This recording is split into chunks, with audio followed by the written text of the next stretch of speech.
Okay, so hello interwebs. This is Mike Mills with Verity Mortgage coming to you today with Mr. Conrad Jackson. We're going to talk today to Conrad about real estate investing. So Conrad is with, he's a realtor, and he works with the DeVries team with RE/MAX Pinnacle, and he's been doing it quite a while. I know he looks like a young guy, but he's actually been doing this a long time.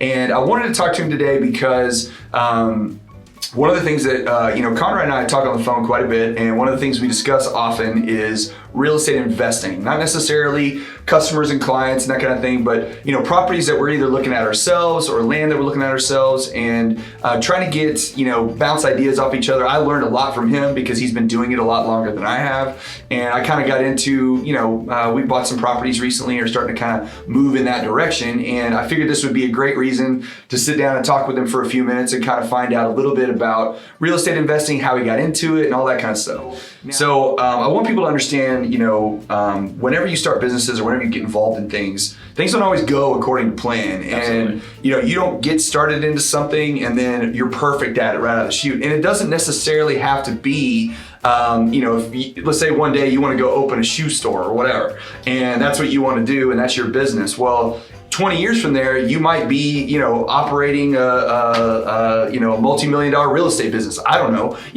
The lessons that you learn from starting businesses and failing carry on throughout. So tell us a little bit about some of the other businesses you've been involved in and how that played itself out. Yeah, so outside of real estate, man, at one point, man, I ran an AAU organization, a nonprofit AAU organization, where we coach youth basketball, man. Youth sports in general. I know a lot about that. you know more than anybody how that can be, dealing with parents and ambitious kids and coaching and getting people to show up. So myself and a partner started a organization called OTG Elite Sports. Okay. We had 10 youth basketball teams, 4 girls and 6 boys, teams ranging anywhere from 8 and under all the way up to seniors in high school. So we ran that organization. It was challenging because, growing up, I played basketball pretty much my whole life. So I knew the ins and outs. I knew how I was supposed to go. And even then, man, it was difficult getting people to trust you with their children, to put on a good program, getting coaches to sign up, getting people to sign up, getting people to pay you on time.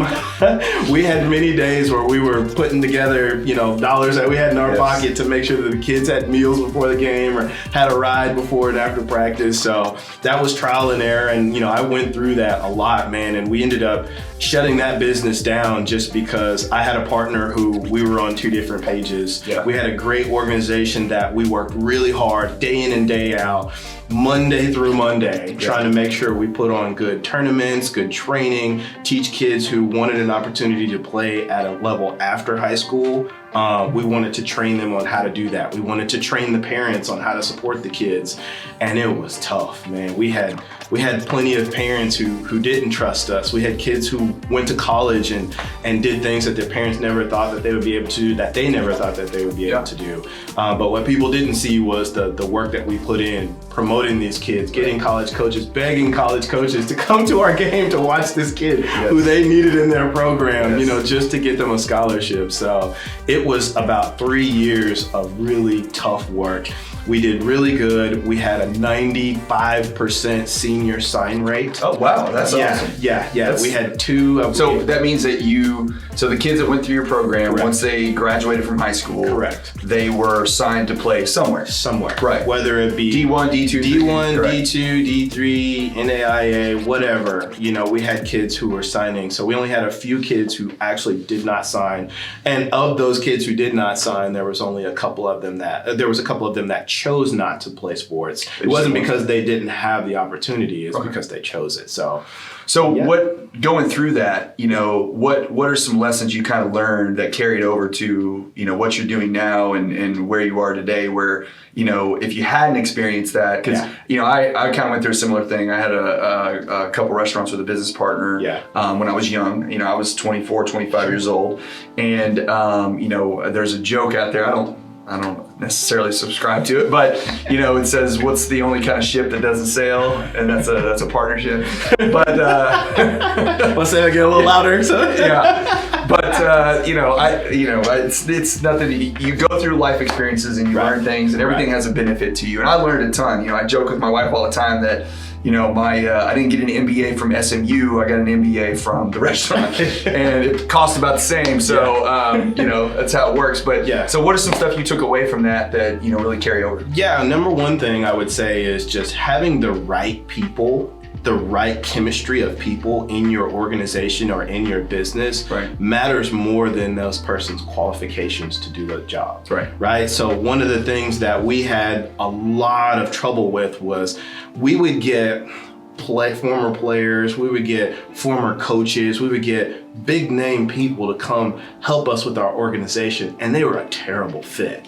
They wouldn't. They had a name, but they didn't have. They had a name, but they may not have had the professionalism. They may not have had the ability to communicate and break it down to levels of parents or child age. These kids who are trying to figure out how to make themselves better on a daily basis. They understood what it took on a high level, but they may not necessarily been able to break it down to the everyday person, right? So, I had people in the organization who scored a lot of points in college athletics. I had the guy who led the nation in college athletics in 2008 in points, so it's just, I had plenty of people in the organization who could do a lot of things, but it just wasn't the right fit. And for that reason, I think the organization had to kind of dwindle down, and we had to kind of let it go because it started to become more of a burden than the gain and the joy that we experienced when we first started it. So it's kind of a cliche, but really what you're saying is that the culture of your business matters. Absolutely. And the people that you hire and the people that you employ make a difference, right? They really impact everything. And I'm with you. I'm a big believer in when I hire people to work in our branch and help us sell mortgages all day long. That I don't care as much about how much they understand or what they know or what they don't know.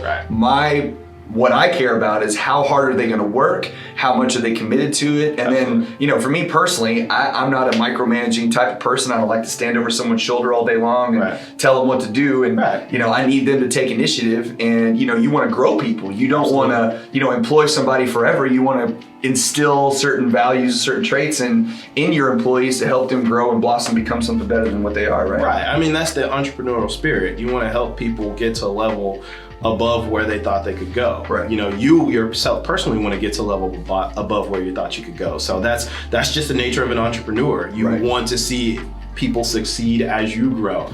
Unfortunately, that's not always how it works. Well, it takes trial and error, right?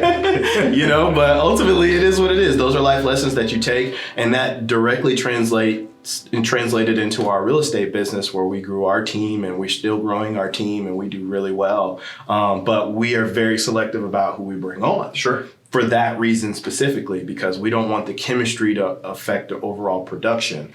And it starts with chemistry. We can teach anybody how to sell a home, but we can't teach anybody how to be a good person or have integrity or have morals. Work. How to work. Just to get up and go to work every day. That's a hard thing to do. Again, man, I really, really appreciate you stopping by, taking some time out of your day. I know you're a busy guy. So if you guys have any questions, want to reach out to Conrad, ConradSellsDFW.com. That's how you're going to get in touch with him. He's a wealth of knowledge. And of course, if you're looking to buy or sell, he's had a ton of experience. He's been in the market for a really long time. And especially when you're talking about investment properties or you're looking to go buy something and you need an experienced agent that has been through it himself, this is the guy. So thanks again, man. Really appreciate you. Pleasure, man. Thanks for having me. And I'll tell you about the short-term stuff and how that's going. All right. Thanks, guys. Appreciate it.